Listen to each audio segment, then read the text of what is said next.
My name's Daniel Hayes. I'm 24 years old, born and raised in Boston. This is the story I've never told anyone. I call it My Boss's Wife Said, Stay with me tonight. I froze. The night it all began. The office smelled faintly of burnt coffee and lemon cleaning spray. I was one of the last to leave, again. Eyes stinging from too many hours staring at spreadsheets that weren't mine to finish. That was the way it went around here. Mark Dalton, the senior partner, set the deadlines, and the rest of us scrambled like unpaid interns, even if our paychecks told another story. Mark wasn't in that night. He rarely stayed late. He liked to boast about work-life balance, while we broke ourselves trying to impress him. His wife, though, Claire, was. That alone was unusual enough to make me glance twice when I saw her standing by the glass doors to the conference room, her silhouette against the city lights. Claire was 10 years older than me, maybe more, though she carried it with a grace that made age irrelevant. Dark hair pulled into a careless bun, a fitted navy dress that seemed too elegant for an empty office, and eyes that never gave away what they were calculating. I'd met her at a few company dinners. Polite smiles, small talk about her charity work, the kind of woman who made everyone else in the room straighten their posture. "Daniel," she said softly when she noticed me, like she'd been waiting. "You're still here." I swallowed, shutting my laptop. "Yeah, just finishing up some reports." She stepped closer. "You work too hard." It wasn't a compliment, more like an observation that pierced through me. "You heading out?" I asked, trying to sound casual, though my chest had tightened. There was a pause. Then she said the words that would echo in my head for weeks. "Stay with me tonight." And I froze. The silence stretched until I thought I'd misheard her. My throat went dry. She wasn't smiling. She wasn't joking. "What?" I managed. Her gaze didn't falter. "Just, don't leave yet." I should have walked out. Every instinct screamed danger, my boss's wife in the office asking me that. But something else moved in me too. Curiosity, loneliness, maybe that reckless part of me that wanted to feel wanted by someone out of reach. She gestured toward the conference room. "I don't want to be alone tonight." The city's hum pulsed through the glass windows. I followed her in. She sat at the head of the long table, fingertips resting on the polished wood. For a moment, we didn't speak. The air carried tension, thick and electric, but beneath it was something else. Sadness, almost. "You know," she said finally, "Mark hasn't been home in 3 nights. I shifted uneasily. "I'm sorry. That's rough." She gave a humorless laugh. "Don't apologize for him. He's made his choices." Her voice cracked on that last word. It disarmed me more than her invitation. She looked less like the untouchable woman I knew and more like someone who'd been quietly breaking. I found myself saying, "Why me?" Her eyes met mine, steady and searching. "Because you're the only one who still sees people here. The others, your colleagues, they're already turning into him." I felt my heart hammer against my ribs. I wanted to ask what she meant, but the weight in her tone told me I already knew. The office chewed people up. We pretended to be machines. Maybe she'd seen in me a flicker of the humanity she was starving for. "I'm not asking for anything," she said, softer now. "Just don't walk away. Please." The word please, it undid me, so I stayed. We talked. That was all. First, she asked about my family. My younger sister, Emily, who I rarely saw because work devoured my time. She asked if I'd ever been in love. I admitted I had, once, in college, and that it ended when she left for grad school overseas. Claire listened with an intensity that made me feel both exposed and strangely safe. Her own stories spilled out between sips of water from a crystal glass she'd found in the cabinet. She spoke about the way Mark used to surprise her with road trips, how he'd stand outside her apartment in the rain when they were dating. Then her face hardened.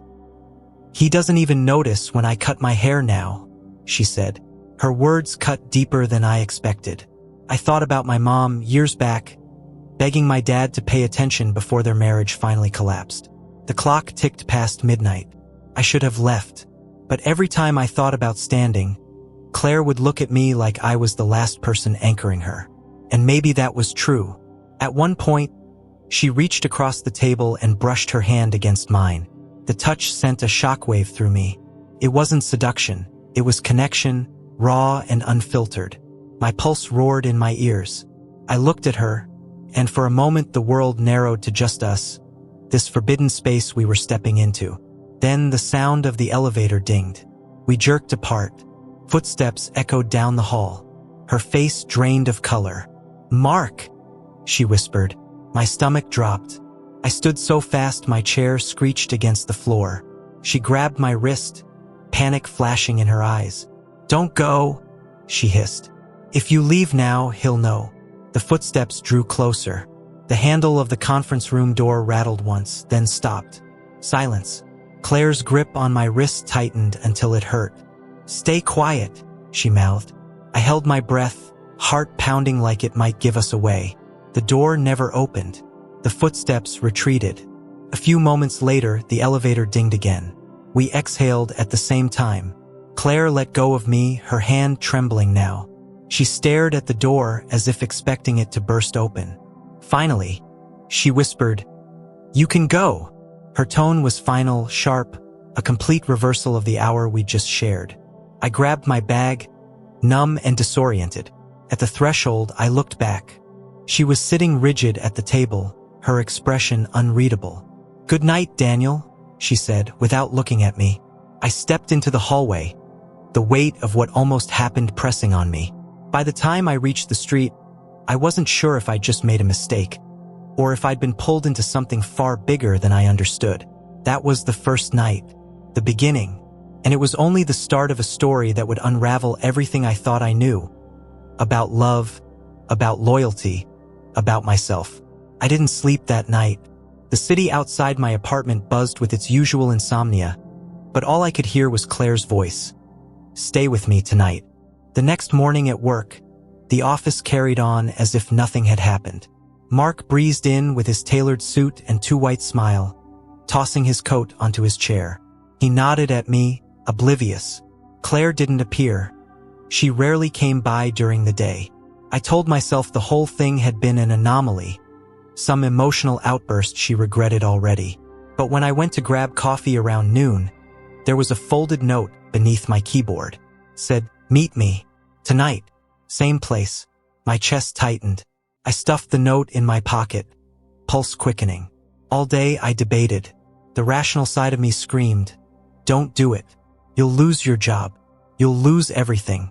But there was another voice, the one that remembered the tremor in her hand when she touched mine, the loneliness in her eyes. That night I stayed.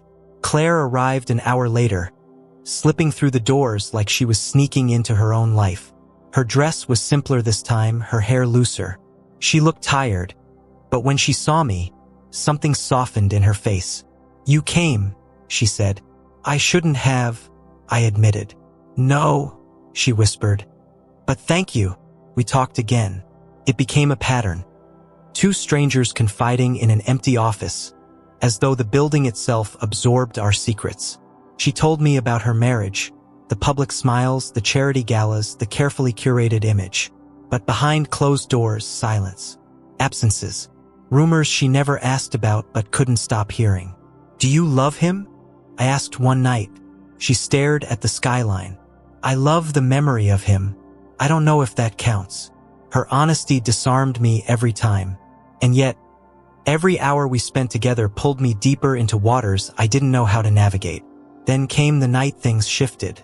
We'd been sitting in the conference room, laughing about something trivial, how the office coffee tasted like burnt rubber. For once, the heaviness between us felt lighter. Then, without warning, she reached across the table again. But this time, her fingers didn't stop at mine. They slid over my wrist, my arm lingering. My breath hitched. "Daniel," she said softly, her eyes fixed on me. The way she said my name, it wasn't just a sound. It was a plea, a tether, a warning. I wanted to kiss her. God, I wanted to. But before I could decide, my phone buzzed on the table. It was my sister, Emily, calling. I hesitated, then answered. "Danny," she said, voice shaky. "Can you come home this weekend? Please." I sat up straighter. "What's wrong?" She hesitated. "It's Mom." She and Dad are fighting again. It's bad this time. I don't want to deal with it alone. My gut twisted. Childhood memories resurfaced. Shouting matches behind closed doors. The sound of slammed doors in the middle of the night. I'd left home partly to escape all that, but Emily was still there, caught in the middle. "I'll be there," I said firmly. When I hung up, Claire was watching me, her expression unreadable. "Family," she said softly. "It has a way of pulling us back, no matter how far we think we've run." I nodded, still shaken. "Yeah, it does." For the first time, I noticed the gold band on her finger glinting in the dim light. The moment between us shattered. That weekend, I drove back home. Emily met me at the door, pale and tight-lipped. Mom and Dad were at it again, voices ricocheting off the walls. "Don't you dare walk out on me," Mom screamed. Dad shot back. "You think I haven't already?" The chaos was suffocating. Emily retreated to her room, and I followed, shutting the door behind us. "I can't keep doing this," she whispered. "It's like they want to destroy each other, and I'm just stuck here." I hugged her, guilt flooding me. I'd left her to face it alone. "You're not stuck," I said. "We'll figure it out." But even as I said it, I thought of Claire, of the strange refuge I'd found in her company. And I wondered, was I just repeating the same cycle, seeking escape in someone else's brokenness, while ignoring my own? When I returned to the city Sunday night, my phone lit up with a new message. It was from an unknown number. "We need to talk. Alone. Mark." My stomach dropped. Had he found out? The next morning, I walked into Mark's office trying to act casual. He was at his desk, sleeves rolled up, looking uncharacteristically grim. "Close the door," he said. I did. He studied me for a long moment before speaking. "I want to ask you something, Daniel, and I need an honest answer."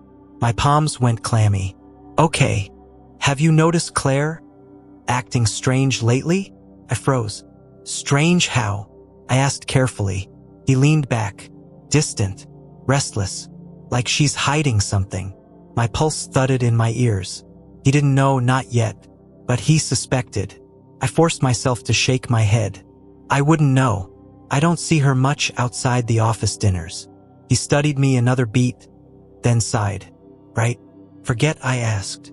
But the way his eyes lingered told me he wasn't forgetting anything. That night, I didn't go to the office. Couldn't. I paced my apartment instead, torn between fear and longing. At 11 p.m., a message appeared on my phone. "Why weren't you there?" "See." I stared at it, thumb hovering over the screen. And for the first time, I didn't reply. But the silence didn't last. 2 days later, I left work to find her waiting outside my building, leaning against her car. My heart leapt into my throat. "Claire," I hissed, glancing around. "What are you doing here?" "I needed to see you," she said. Her voice trembled. "He knows, Daniel. He knows something. And if he finds out it's you." She broke off, looking over her shoulder like someone might be watching. Panic surged through me. My life had become a web of secrets, and the walls were closing in. That night, when she whispered again, "Stay with me tonight," it no longer sounded like an invitation. It sounded like a warning. The street lamps threw pale light across her face, making her look haunted, older than I'd ever seen her. Claire wasn't the polished, untouchable woman anymore. She was raw, afraid, desperate. "Come with me," she said. I hesitated, every instinct telling me not to. But then she added, "Please." And that word, the same one that had hooked me from the start, pulled me in again. I slid into the passenger seat. She drove without speaking, the silence thick between us. My mind raced. If Mark really knows, this could end everything. My job, my reputation, my life as I know it. Finally, she pulled into a quiet park on the edge of the city, cut the engine, and turned to me. "He confronted me," she whispered, "asked questions. He thinks I'm hiding something."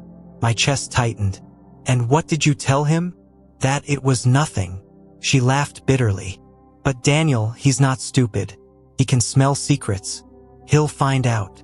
I swallowed hard. Then maybe we should stop before it goes any further. Her eyes glistened. You think I can just go back? Pretend I haven't found the one person who actually sees me? Her words landed like a blow, because the truth was I did see her, and she saw me in ways no one else had for years. That was the danger. I looked at her hand resting on the gear shift, trembling slightly. I wanted to take it to anchor her, to anchor myself, but I didn't move. Instead, I asked the question I'd been avoiding since the beginning. What do you want from me, Claire? Her lips parted, but no answer came, because maybe she didn't know either. The following week unraveled fast. Mark became colder, sharper, as if he'd shifted from suspicion to silent accusation. Meetings turned tense. He'd glance at me across the table like he was daring me to slip. I lived in constant paranoia, checking over my shoulder, waiting for the hammer to fall. Claire, meanwhile, grew more reckless. She called me late at night, showed up unannounced. One evening, she even came into the office during daylight hours and lingered by my desk longer than was safe. It was only a matter of time before someone noticed. The breaking point came on a Thursday. I was working late, alone, I thought, when I heard the conference room door slam. I looked up to see Claire storming in, eyes wild, mascara smudged. He knows, she said. My stomach dropped. Claire. He's been following me. He went through my phone. I can't do this anymore. She collapsed into a chair, burying her face in her hands. I stood frozen, torn between fear for her and fear for myself. Then we stop, I said firmly. Tonight. No more notes. No more meetings. It ends here.